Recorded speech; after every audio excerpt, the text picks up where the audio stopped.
Operation ಸಿಂಧೂರ ಪ್ರಧಾನಮಂತ್ರಿ ನರೇಂದ್ರ ಮೋದಿ ಮತ್ತು ಬಿಜೆಪಿಯವರ ಚುನಾವಣಾ ರಾಜಕೀಯದ ಅಸ್ತ್ರ ಆಗಿದೆ ಎನ್ನುವುದರಲ್ಲಿ ಯಾವುದೇ ಸಂಶಯ ಇಲ್ಲ. ಇವತ್ತು ಮಾನ್ಯ ಪ್ರಧಾನಮಂತ್ರಿ ನರೇಂದ್ರ ಮೋದಿ ಅವರು ಪಶ್ಚಿಮ ಬಂಗಾಳಕ್ಕೆ ಭೇಟಿಯನ್ನು ಕೊಟ್ಟಿದ್ದಾರೆ. ಮುಂದಿನ ವರ್ಷದ ಆರಂಭದಲ್ಲಿ ಪಶ್ಚಿಮ ಬಂಗಾಳದಲ್ಲಿ ವಿಧಾನಸಭಾ ಚುನಾವಣೆ ನಡೆಯಲಿರುವ ಹಿನ್ನೆಲೆಯಲ್ಲಿ ಅತ್ಯಂತ ಮಹತ್ವದ ಭೇಟಿ ಇದು.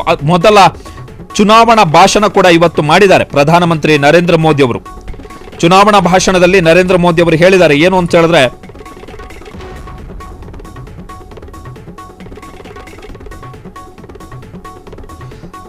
ಆಪರೇಷನ್ ಸಿಂಧೂರ ಇನ್ನೂ ಮುಗಿದಿಲ್ಲ.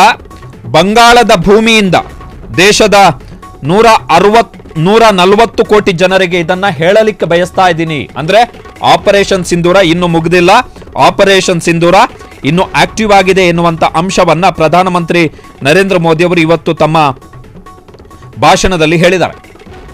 ಜೊತೆಗೆ ಪಶ್ಚಿಮ ಬಂಗಾಳದಲ್ಲಿ ಮಮತಾ ಬ್ಯಾನರ್ಜಿ ಸರ್ಕಾರದ ಬಗ್ಗೆ ಟೀಕೆಯನ್ನು ಮಾಡಿದ್ದಾರೆ.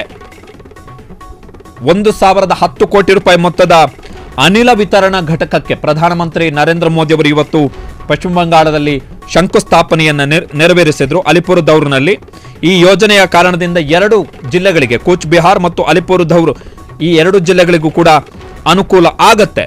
ಇನ್ನು ಪ್ರಧಾನಮಂತ್ರಿಗಳ ಟೀಕೆಗಳಿಗೆ ಟಿಎಂಸಿ ಅವರು ಕೂಡ ಪ್ರತಿ ತಿರುಗೇಟನ್ನು ಕೊಟ್ಟಿದ್ದಾರೆ. ಇನ್ಕ್ಲೂಡ್ ಸೀಸ್ ಫೈರ್ಗೆ ಸಂಬಂಧಪಟ್ಟ ಹಾಗೆ ಪ್ರಶ್ನೆಗಳನ್ನು ಕೇಳಿದ್ದಾರೆ. ಪ್ರಧಾನಮಂತ್ರಿ ನರೇಂದ್ರ ಮೋದಿ ಅವರು ಇವತ್ತು ಪಶ್ಚಿಮ ಬಂಗಾಳದಲ್ಲಿ ಮಾಡಿದಂತಹ ಭಾಷಣದಲ್ಲಿ ಪ್ರಮುಖವಾಗಿ ಎತ್ಕೊಂಡಿರುವಂತಹ ಅಂಶ ಏನು ಅಂತ ಹೇಳಿದ್ರೆ, ಸುಮಾರು 25,000 ಶಿಕ್ಷಕರ ನೇಮಕಾತಿ ಅಕ್ರಮ, ಜೊತೆಗೆ ಪಶ್ಚಿಮ ಬಂಗಾಳದಲ್ಲಿ ನಡೀತಾ ಇರುವಂತಹ ಕೋಮು ಹಿಂಸಾಚಾರಗಳು, ಆ ಕೋಮು ಹಿಂಸಾಚಾರಗಳಲ್ಲಿ ಆಡಳಿತಾರೂಢ ಟಿಎಂಸಿಯ ಶಾಸಕರೇ ಪಾಲ್ಗೊಳ್ತಾ ಇರುವಂಥದ್ದು, ಜೊತೆಗೆ ಹಿಂದೂಗಳ ಮೇಲೆ ನಡೀತಾ ಇರುವಂತಹ ದೌರ್ಜನ್ಯ, ಈ ಎಲ್ಲ ಅಂಶಗಳ ಬಗ್ಗೆ ಪ್ರಧಾನಮಂತ್ರಿಗಳು ಇವತ್ತಿನ ಭಾಷಣದಲ್ಲಿ ಪ್ರಶ್ನೆಯನ್ನು ಮಾಡಿದ್ದಾರೆ. ವೆರಿ ಇಂಪಾರ್ಟೆಂಟ್ ವಿಸಿಟ್ ಪ್ರಧಾನಮಂತ್ರಿ ನರೇಂದ್ರ ಮೋದಿ ಅವರ ಇವತ್ತಿನ ಭೇಟಿ ಏನಿದೆ, ಅತ್ಯಂತ ಮಹತ್ವದ ಭೇಟಿ. ಇನ್ನು ಈ 2 ಜಿಲ್ಲೆಗಳು ಕೂಚ್ ಬಿಹಾರ್ ಮತ್ತು ಅಲಿಪುರದೌರ್ನ ಬಗ್ಗೆ ಮಾತನಾಡೋದಾದ್ರೆ, ಅಲಿಪುರದೌರ್ನಲ್ಲಿ 2019 ಮತ್ತು 2024ರಲ್ಲಿ 2 ಲೋಕಸಭಾ ಚುನಾವಣೆಯಲ್ಲೂ ಕೂಡ ಬಿಜೆಪಿ ಈ ಕ್ಷೇತ್ರವನ್ನು ಗೆದ್ದುಕೊಂಡಿದೆ. ಅಲಿಪುರದೌರ್ ಲೋಕಸಭಾ ಕ್ಷೇತ್ರದ ಒಟ್ಟು 7 ವಿಧಾನಸಭಾ ಕ್ಷೇತ್ರಗಳ ಪೈಕಿ ಬಿಜೆಪಿ 5ರಲ್ಲಿ ಗೆದ್ದಿದೆ. ಕಳೆದ ಚುನಾವಣೆಯ ಸಂದರ್ಭದಲ್ಲಿ ಟಿಎಂಸಿ ಕೇವಲ 2 ಕ್ಷೇತ್ರಗಳಲ್ಲಿ ಮಾತ್ರ ಗೆದ್ದಿದ್ದಂಥದ್ದು. ಸೊ ಬಿಜೆಪಿ ಪ್ರಾಬಲ್ಯ ಇರತಕ್ಕಂತಹ ಪ್ರದೇಶ ಅದು.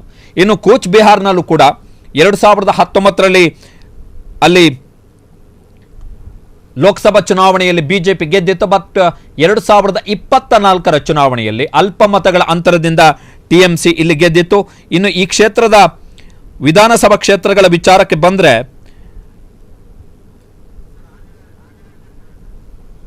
ಕೂಚ್ ಬಿಹಾರ್ ಲೋಕಸಭಾ ಕ್ಷೇತ್ರದ 8 ವಿಧಾನಸಭಾ ಕ್ಷೇತ್ರಗಳ ಪೈಕಿ ಕೇವಲ 2ರಲ್ಲಿ ಮಾತ್ರ ಟಿಎಂಸಿ, ತೃಣಮೂಲ ಕಾಂಗ್ರೆಸ್, ಮಮತಾ ಬ್ಯಾನರ್ಜಿ ಅವರ ಪಕ್ಷ ಗೆದ್ದಿತ್ತು.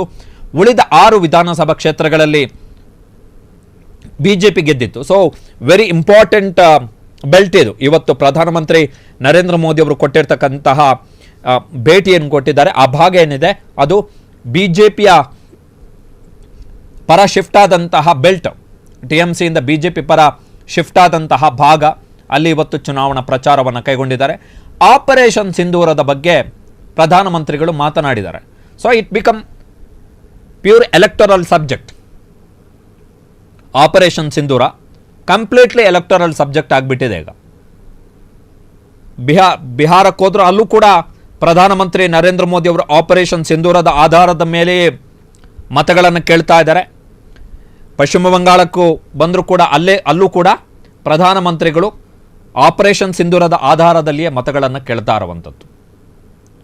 ಒಂದು ಕಡೆ ಪ್ರಧಾನಮಂತ್ರಿ ನರೇಂದ್ರ ಮೋದಿ ಅವರು ಆಪರೇಷನ್ ಸಿಂಧೂರ ಮತ್ತು ಅದಾದ ಬಳಿಕದ ಬೆಳವಣಿಗೆಗಳ ಬಗ್ಗೆ ವಿದೇಶಗಳಿಗೆ ಮನವರಿಕೆ ಮಾಡಿಕೊಡುವುದಕ್ಕೆ ವಿರೋಧ ಪಕ್ಷಗಳ ನಾಯಕರ ನೇತೃತ್ವದಲ್ಲಿ ನಿಯೋಗಗಳನ್ನು ವಿದೇಶಕ್ಕೆ ಕಳುಹಿಸಿದ್ದಾರೆ.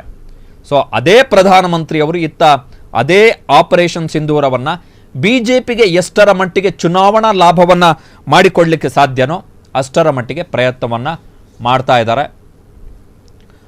ಪಶ್ಚಿಮ Bangala very important election.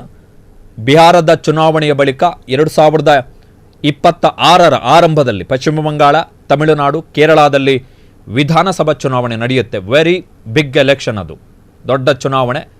So ಪ್ರಧಾನಮಂತ್ರಿಗಳು ಈಗಿನಿಂದಲೇ ಅದಕ್ಕೆ ಸಿದ್ಧತೆಯನ್ನು ಮಾಡಿಕೊಂಡಿದ್ದಾರೆ. ತಮ್ಮ ಮೊದಲ ಚುನಾವಣಾ ಭಾಷಣವನ್ನು ಪಶ್ಚಿಮ ಬಂಗಾಳದಲ್ಲಿ ಮಾಡಿದ್ದಾರೆ. ಈ ಭೇಟಿಯ ಬಳಿಕ ಮಾನ್ಯ ಪ್ರಧಾನಮಂತ್ರಿಗಳು ಅಕ್ಟೋಬರ್ನಲ್ಲಿ ಚುನಾವಣೆ ನಡೆಯಲಿರುವಂತಹ ಬಿಹಾರಕ್ಕೆ ಭೇಟಿಯನ್ನು ಕೊಟ್ಟು ಅಲ್ಲೂ ಕೂಡ ರೋಡ್ ಶೋವನ್ನು ಕೈಗೊಂಡಿದ್ದರು.